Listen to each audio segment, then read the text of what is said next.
গাজর দিয়ে অসাধারণ একটা রেসিপি আমি তৈরি করেছি, সেটা আমি আজকে আপনাদের সাথে শেয়ার করব। সেটা দেখতে হলে সম্পূর্ণ ভিডিওটা দেখতে হবে, আর আমার কিছু গল্পও আপনাদের সাথে শেয়ার করব। সো আসসালামু আলাইকুম, সবাই কেমন আছেন? Come back to my channel Lima lifestyle blog. এতদিন আমি কোনো ভিডিও আপলোড করতে পারিনি, কারণ আমার সাংসারিক কিছু প্রবলেম ছিল। তো আমি গিয়েছিলাম বাবার বাড়িতে, আর বাবার বাড়ি থেকে মাত্র 3 দিন হলো এসেছি শ্বশুর বাড়িতে। তো শ্বশুর বাড়িতে এসেই দেখি আমার রেখে যাওয়া গাজরগুলো অমনি পড়ে রয়েছে। এগুলো নষ্ট হয়নি, শুধু চামড়া একটু কালো হয়ে গেছে। গাজরগুলোকে খুব ভালো করে ধুয়ে নিয়েছি, তারপর চামড়াগুলো ছিলে নিয়েছি। ছিলে নেওয়ার পর আমি এটার সাহায্যে কুচি করে কেটে নিয়েছি। বাট আমি জানি না আমি এগুলো দিয়ে কী করব, ভাবছি এগুলো দিয়ে লাড্ডু বানাবো আর কিছুটা দিয়ে হালুয়া তৈরি করব। বাট সন্ধ্যার পর শাশুড়ি মার জন্য রুটি বানাতে গিয়ে হঠাৎ একটা আইডিয়া মাথায় আসলো যে রুটি দিয়ে আজকে আমি কুশুলি পিঠা তৈরি করব। যেহেতু গাজর কুড়ানো আছে, তো সেগুলো দিয়ে আমি কয়েকটা কুশুলি পিঠা বানিয়ে নেব। কুশুলি পিঠা তৈরি করতে নারকেল লাগে আর লাগে চালের গুঁড়ো, কিন্তু আজ আমি ভিন্নভাবে কুশুলি পিঠা তৈরি করব। সেটা হচ্ছে ময়দা দিয়ে এবং গাজর দিয়ে। ওইদিকে আমার শাশুড়ি মা একা একা আলু বেছে নিচ্ছে, কারণ আমাদের আলু চাষ করা হয়েছে আর সকালে সেগুলোকে বিক্রি করতে বাজারে নিয়ে যাবে।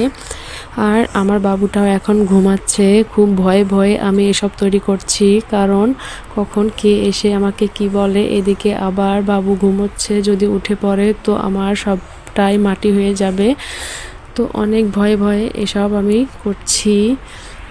আমার শাশুড়ি মা সাধারণত 3টা রুটি খায়, আর আমি 3টের জায়গায় 2-1টা বেশি বানাই, যার কারণে আজকেও আমি 2-1টা বেশি বানানোর জন্য ময়দা গুলে নিয়েছি।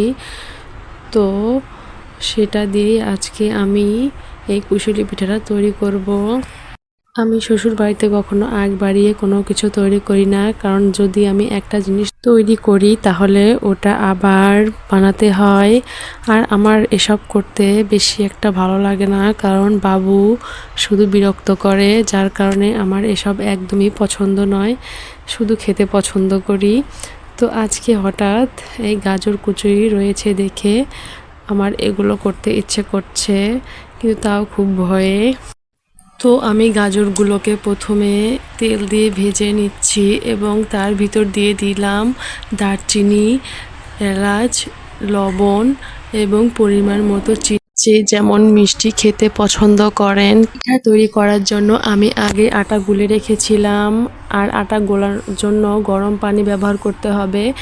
গরম পানি যখন বলক আসবে তখন আটা দিয়ে এই ডো তৈরি করে নিতে হবে, তা না হলে কিন্তু শক্ত হবে পিঠা। যদি আপনি ঠান্ডা পানি দিয়ে গুলে নেন। তো দেখতেই পাচ্ছেন আটার দলা থেকে আমি একটা রুটি তৈরি করে ফেললাম, এবং সেই রুটি ছোট ছোট গোল আকৃতির করে কেটে নিতে হবে। তো আমার হাতের কাছে তেমন কিছু ছিল না কাটার জন্য, তো আমি কি করেছি, চিনির মগ থেকে মুখাটা নিয়ে গোল গোল আকৃতির করে কেটে নিচ্ছি। তো আগে আমাদের বাড়িতে যখন এভাবে কুশুলি পিঠা তৈরি করা হতো, তখন গ্লাস বা বাটি দিয়ে এভাবে কেটে নিত, বা কুশুলি পিঠা তৈরি করার জন্য ফ্রেম ছিল, সেই ফ্রেম দিয়ে কেটে নিতাম। তো আজ আমার হাতের কাছে তেমন কিছুই নেই, তাই এটা দিয়েই কাজ চালাচ্ছি। তো দেখতেই পাচ্ছি আমার গাজর প্রায় ভাজা শেষের ভিতরে। তো গাজর ভাজা শেষ হয়ে গেলে আমি গাজরটাকে একটা বাটিতে নামিয়ে নিয়েছি একটু ঠান্ডা করার জন্য। আর এরপর আমি ছোট ছোট রুটি বানিয়ে রেখেছিলাম, সেগুলোর ভিতরে অল্প অল্প করে গাজর দিয়ে দিচ্ছি। তো গাজরের বেটারটা কিন্তু খুব নরম হবে ভাজতে ভাজতে, আর এর টেস্টটা কিন্তু প্রায় নারকেল ভাজির মতোই হয়েছে। আর বাদাম দেওয়ার কারণে এর টেস্টটা আরও অন্য রকমভাবে খুব টেস্টি হয়েছে, যা মুখে লেগে থাকার মতো। আর আমি এগুলো তৈরি করছি, বাট বাসার কেউই জানে না। তো চুপি চুপি এগুলো তৈরি করছি আর ভাবছি আমার বরকে যদি এই পিঠাটা দেওয়া যায় সে অনেক খুশি হবে আর আমার ননদিনীও অনেক খুশি হবে, কারণ আমি কখনো এভাবে অন্য রকম কোনো কিছু তৈরি করে কখনো খাওয়াইনি। তো আজ আমি তৈরি করছি আর ভাবছি তারা অনেকেই অনেক খুশি হবে। তো দেখতেই পাচ্ছেন এগুলোকে প্রথমে একটি কড়াইয়ে তেল দিয়ে ভেজে নিতে হবে, আর এক পিঠ একটু বাদামি রঙের ভাজা হয়ে গেলে আর এক পিঠ উল্টে দিতে হবে। তো এভাবে উল্টে পাল্টে করে সুন্দর করে ভেজে নিতে হবে যতক্ষণ না পর্যন্ত বাদামি রং ধারণ করে। তো হয়ে গেল আমার গাজরের কুশলি পিঠা। তো এরপর নামিয়ে নিতে হবে। তো একইভাবে আমি সবগুলো পিঠা ভেজে নিব। আর আমার ভিডিওটা যদি আপনাদের কাছে ভালো লাগে তো প্লিজ একটা লাইক করে দেবেন। কেউ কিন্তু লাইক করেন না, অনেক ভিডিওই আপলোড করেছি বাট দেখেন শুধু, তবুও লাইক দেন না। লাইক দিলে কি হয়, ভিডিওটা বানানোর একটা আগ্রহ খুব বেড়ে যায় আর ভালোও লাগে।